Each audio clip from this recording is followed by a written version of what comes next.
بسم اللہ الرحمن الرحیم۔ شروع اللہ کے نام سے جو بڑا مہربان نہایت رحم والا ہے۔ ایک دفعہ حضرت عیسیٰ علیہ السلام بستی سے باہر تشریف لے جا رہے تھے۔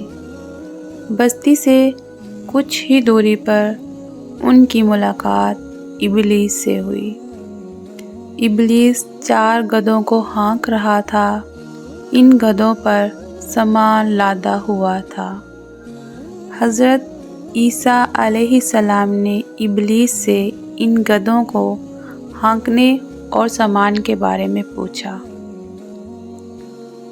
ابلیس نے جواب میں کہا، تجارت کا سامان ان گدھوں پر لادا ہوا ہے اور خریدنے والوں کی تلاش کر رہا ہوں۔ حضرت عیسیٰ علیہ السلام نے اس کی بات سن کر اس سے پوچھا، اچھا تو تم نے پہلے گدھے کے اوپر کیا لادا ہے؟ ابلیس نے کہا، ظلم۔ حضرت عیسیٰ نے پوچھا، اس کو کون خریدے گا؟ ابلیس نے جواب میں کہا، بادشاہ۔ پھر حضرت عیسیٰ علیہ السلام نے پوچھا، اچھا تو تم نے دوسرے گدھے پر کیا سامان لادا ہوا ہے؟ ابلیس نے کہا، حسد۔ حضرت عیسیٰ نے حیرانگی سے پوچھا، اچھا اس کو کون خریدے گا؟ ابلیس نے جواب میں کہا، علماء۔ حضرت ابلیس علیہ السلام نے پوچھا، اچھا تو تم نے تیسرے گدھے کے اوپر کیا سامان لادا ہوا ہے؟ ابلیس نے مسکرا کر کہا، مکر و فریب۔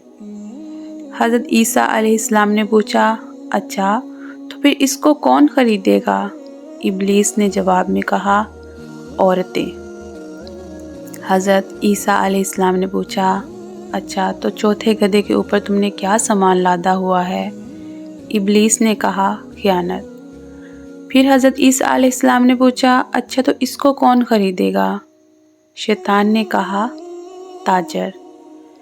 اس طرح اس نے ایک ایک کر کے سارے سامان کے بارے میں حضرت عیسیٰ علیہ السلام کو بتایا، اور بتانے کے بعد وہ خریداروں کی تلاش میں نکل پڑا۔ اگر آپ کو یہ سٹوری اچھی لگی ہے تو اس کو اپنے دوسرے مسلمان بہن بھائیوں تک شیئر کریں، لائک کریں اینڈ مجھے کمنٹس میں بتائیں۔